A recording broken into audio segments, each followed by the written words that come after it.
15,000 താഴെ ഒരു അടിപൊളി ഫോൺ വേണം, പക്ഷെ അത് ഇന്ത്യൻ ബ്രാൻഡിന്റെ ഫോൺ ആയിരിക്കണം. എന്നാൽ ചൈനീസ് ഫോണുകളുടെ കട്ടയ്ക്ക് നിൽക്കുകയും വേണം. അങ്ങനെയാണെങ്കിൽ പരിഗണിക്കാവുന്ന ഒരു ഐറ്റമാണ് ഈ ഒരു എക്സ് ഫോൺ. അപ്പൊ നമുക്ക് ഈ എക്സിനെ പതിയെ അങ്ങോട്ട് ഓപ്പൺ ചെയ്യാം. അപ്പൊ അതിനകത്ത് ഇതാ ലൈറ്റ് കത്തുന്ന ഒരു എക്സ്.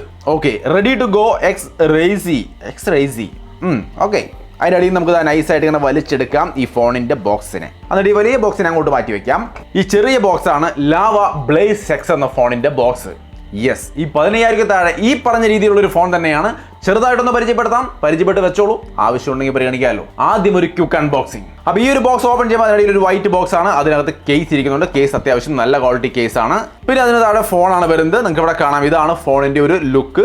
ഫോൺ നിങ്ങൾക്ക് ഇവിടെ കാണാം, അത്യാവശ്യം ഡീസന്റ് ആയ ഒരു ലുക്ക്. ഇപ്പോഴത്തെ ഒരു ട്രെൻഡി ആയ വലിയ സർക്കിൾ ക്യാമറ സെറ്റപ്പ് കൊടുത്തിട്ടുണ്ട്. എങ്ങനെയുണ്ടെന്ന് നമുക്ക് നോക്കാം. പിന്നെ അതിനകത്ത് വാറന്റി കാർഡ്, സർവീസ് ഡീറ്റെയിൽസ് പോലുള്ള കാര്യങ്ങളൊക്കെ ഉൾപ്പെടുന്നുണ്ട്. സോ അതൊക്കെ വായിച്ച് നോക്കുമെന്ന് പൗസ് ചെയ്തിട്ട്. പിന്നെ അതാ ഒരു 33 വാട്ടിന്റെ ചാർജറും ഒരു ചാർജിംഗ് കേബിളും വരുന്നുണ്ട്. ഇത്രയും കാര്യങ്ങളാണ് ബോക്സിനകത്ത്. നമുക്ക് ബോക്സ് അങ്ങോട്ട് മാറ്റി വെക്കാം. അപ്പോൾ ഈ കാണുന്നതാണ് ലാവ ബ്ലേസ് എക്സ് എന്ന ഫോൺ. ഒരു ഡീസന്റ് ഫോൺ എന്ന് പറയാം.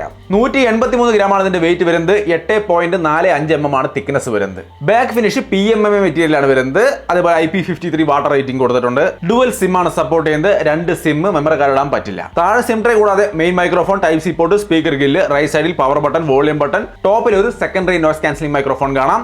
ലെഫ്റ്റ് സൈഡിൽ പ്രത്യേകിച്ച് ഒന്നുമില്ല. കർവ്ഡ് ഡിസ്പ്ലേക്കുള്ള 5 ഹോൾ ക്യാമറ സെറ്റപ്പ് അടങ്ങുന്ന ഫോണാണ്. സോ അപ്പോൾ എങ്ങനെയാണ് ഇതിന്റെ ഒരു ഓവർവ്യൂ? ഒരു ഡീസന്റ് ഫോൺ. ഡിസ്പ്ലേയിലേക്ക് വന്നു കഴിഞ്ഞാൽ അത്യാവശ്യം നല്ലൊരു കർവ്ഡ് ഡിസ്പ്ലേ ആണ് കൊടുത്തിരിക്കുന്നത്. നിങ്ങൾക്ക് ഇവിടെ കാണാം അതിന്റെ ക്വാളിറ്റി ഒക്കെ. 6.67 ഇഞ്ച് വരുന്ന 120 ഹെർട്സിന്റെ full HD plus curved AMOLED display ആണ്. 800 നിറ്റ്സിന്റെ ബ്രൈറ്റ്നസ് ഒക്കെയാണ് വരുന്നത്. ഈ ഒരു പ്രൈസ് ആയതുകൊണ്ട് കുഴപ്പമില്ലെന്ന് പറയാം. എന്നാലും സൺലൈറ്റ് വിസിബിലിറ്റിക്ക് ഒന്നും ഒരു ഇഷ്യൂ ഇല്ല, ഓക്കെ ആണ്. In display finger print sensor ആണ് വരുന്നത്. അതിന്റെ പെർഫോമൻസ് ഒന്നും വലിയ കുഴപ്പമില്ലെന്ന് പറയാം. നിങ്ങൾക്ക് ഇവിടെ കാണാം, ഈ രീതിയിൽ സ്മൂത്ത് ആയിട്ടുള്ള ഒരു പെർഫോമൻസ് കിട്ടുന്നുണ്ട്. പിന്നെ വൈഡ് ബാൻഡ് L1 സർട്ടിഫിക്കേഷൻ വരുന്നുണ്ട്. HDR10+ന്റെ സപ്പോർട്ട് ഉണ്ട്. സോ വിഷ്വൽ ക്വാളിറ്റിക്ക് ഒന്നും പ്രശ്നമില്ല. നിങ്ങളുടെ കാണുന്ന തരത്തിൽ ഡീസന്റ് ആയ ഒരു വിസിബിലിറ്റി തരുന്ന ഒരു നല്ല ഡീസന്റ് ഡിസ്പ്ലേ ആണ്. പിന്നെ ഈ ഒരു വിലയ്ക്ക് വരുമ്പോൾ ഇതിൽ ഡുവൽ സ്റ്റീരിയോ സ്പീക്കർ കൊടുത്തിട്ടില്ല എന്നുള്ളത് മാത്രം ഒന്ന് ഓർത്ത് വെച്ചോളൂ. സിംഗിൾ ബോട്ടം ഫയറിംഗ് സ്പീക്കർ ആണ്. അതിന്റെ ക്വാളിറ്റി മോശമൊന്നുമല്ല, ഞാൻ കേൾപ്പിച്ചു തരാം.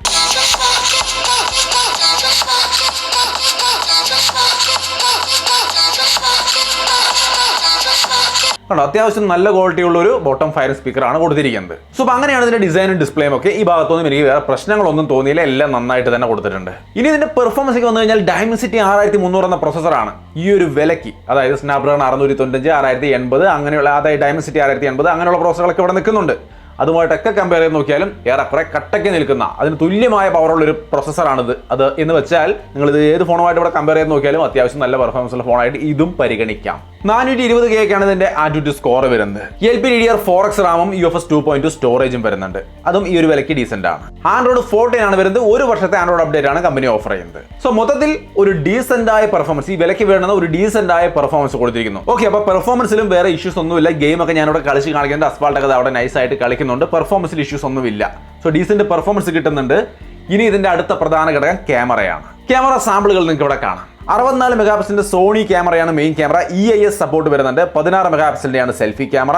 എങ്ങനെയുണ്ട് ഫോട്ടോസ്? നിങ്ങൾക്ക് ഇഷ്ടപ്പെട്ടോ എന്നുള്ളത് നിങ്ങളാണ് പറയേണ്ടത്. എന്തായാലും ഈ ഒരു വില കൺസിഡർ ചെയ്യുമ്പോൾ അത്യാവശ്യം നല്ല ഫോട്ടോസ് ആണ് കിട്ടുന്നതെന്നാണ് എനിക്ക് തോന്നിയത്. നിങ്ങൾക്ക് ഇഷ്ടപ്പെട്ടോ നോക്കൂ. വീഡിയോയിലേക്ക് വന്നു കഴിയുമ്പോൾ ഈ കാണുന്ന തരത്തിലുള്ളൊരു ക്വാളിറ്റിയാണ്.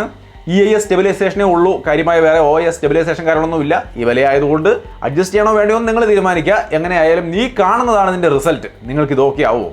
തീർച്ചയായിട്ടും കമന്റ് ചെയ്യാൻ മറക്കണ്ട. ഡേ ലൈറ്റും ആർട്ടിഫിഷ്യൽ ലൈറ്റും എല്ലാ ലൈറ്റിലെയും സാമ്പിളുകൾ ഞാനിവിടെ ആഡ് ചെയ്തിട്ടുണ്ട്. അപ്പോൾ ക്യാമറയെ കുറച്ച് റെഡി കിട്ടിയല്ലോ, അത്യാവശ്യം ഒരു ഡീസന്റ് ലെവൽ അതുകൊണ്ട്. ഇനി ബാറ്ററി നോക്കിയാലും ഒരു ഡീസന്റ് ലെവലാണ്. 5000 mAh battery, 33 what fast charge. പിന്നെ 5Gയുടെ കാര്യം നോക്കിയാലും അത്യാവശ്യം 10-13 5G ബാൻഡ് ഒക്കെ ഉണ്ട്. സോ അപ്പോൾ design, display, performance, camera, battery ഏത് കാര്യം നോക്കിയാലും വല്ലാണ്ടങ്ങ് കൂട്ടി പറയാനുമില്ല, എന്നാൽ കുറച്ച് പറയാനുമില്ല. ഒരു ഡീസന്റ് ലെവലിൽ അവർ ഈ ഫോൺ ഇറക്കിയിരിക്കുകയാണ്. സോ ഒരു ഡീസന്റ് ഫോൺ എന്ന് പറയാം. ഇതിന്റെ വില നോക്കിയാൽ ഇതിന്റെ 4GB വേരിയന്റ് വരുന്നത് 14,999 രൂപയാണ്. പക്ഷേ 1000 രൂപയുടെ ബാങ്ക് ഓഫർ കിട്ടും. അതുകൊണ്ട് തന്നെ നമുക്ക് 13,999 ഇതിന്റെ പ്രൈസ് എന്ന് പറയാം. സോ അപ്പോൾ ഈ വിലയും കൂടി പരിഗണിച്ചുകൊണ്ടാണ് ഞാനിത് അത്യാവശ്യം നല്ലൊരു ഡീസന്റ് ഫോൺ ആണ് ഈ വിലയ്ക്ക് എന്ന് പറയുന്നത്. എന്തായാലും എൻ്റെ ഒരു ക്വിക്ക് അൺബോക്സിംഗ് വീഡിയോ ആണ്. എൻ്റെ ഒരു ഇനീഷ്യൽ ഇംപ്രഷൻ ആണ് ഞാൻ ഈ ഷെയർ ചെയ്യുന്നത്. നിങ്ങൾക്ക് എന്ത് തോന്നിയെന്ന് നിങ്ങൾക്ക് തീർച്ചയായിട്ടും കമന്റായിട്ട് ഷെയർ ചെയ്യാം. ഇതിനൊരു കൂടിയ വേരിയന്റ് കൂടി ഉണ്ട് കേട്ടോ. അത് വന്നിട്ട് 6GB റാമിന്റെ വേരിയന്റ് ആണ്. 15,999 ആണ് പ്രൈസ്. 1000 രൂപ ഓഫർ അവിടെയും വരും. സോ 14,999 നമുക്ക് ആ ഒരു ഫോണും വാങ്ങിക്കാൻ കിട്ടും. പിന്നെ ഇതിന്റെ സെയിൽ 20-ാം തീയതിയാണ്. ലാവ ഈ സ്റ്റോറിൽ ഉണ്ടായിരിക്കും, ആമസോണിലും ഉണ്ടായിരിക്കും. താല്പര്യമുള്ളവർക്ക് നോക്കാം. ലിങ്ക് ഒക്കെ താഴെ ഞാൻ ആഡ് ചെയ്തേക്കാം. സോ മൊത്തത്തിൽ ഈ ഒരു 14,000-15,000 രൂപ റേഞ്ചിലെ ഒരു ഡീസന്റ് ഫോണെന്ന് തീർച്ചയായിട്ടും എനിക്ക് പറയാൻ സാധിക്കുന്നു. അതാണ് എൻ്റെ ഒരു അഭിപ്രായം. നിങ്ങളുടെ അഭിപ്രായം തീർച്ചയായിട്ടും കമന്റായിട്ട് ഷെയർ ചെയ്യാം. വീഡിയോ ഇഷ്ടപ്പെട്ടാൽ ലൈക്ക് ചെയ്യാൻ, ഷെയർ ചെയ്യാൻ മറക്കണ്ട. വീണ്ടും ഒരു വീഡിയോയിൽ കാണാം. ബൈ.